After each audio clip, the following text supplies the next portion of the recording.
Mahusiano mengi hayavunjiki kwa sababu ya usaliti au pesa, bali kwa sababu ya kitu kinachoitwa msongo wa mawazo.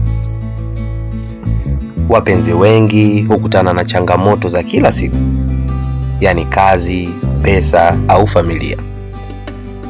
Msongo wa mawazo unapoendelea bila kudhibitiwa, mtu hupoteza uvumilivu, hujibu vibaya na ukaribu unafutika.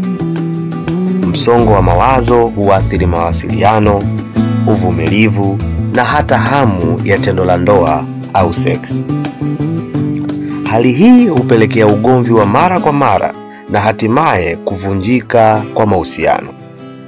Kujifunza mbinu za kudhibiti msongo wa mawazo kama mazoezi, kuongea na mshauri au hata mapumziko mafupi kunaweza kuokoa uhusiano wako.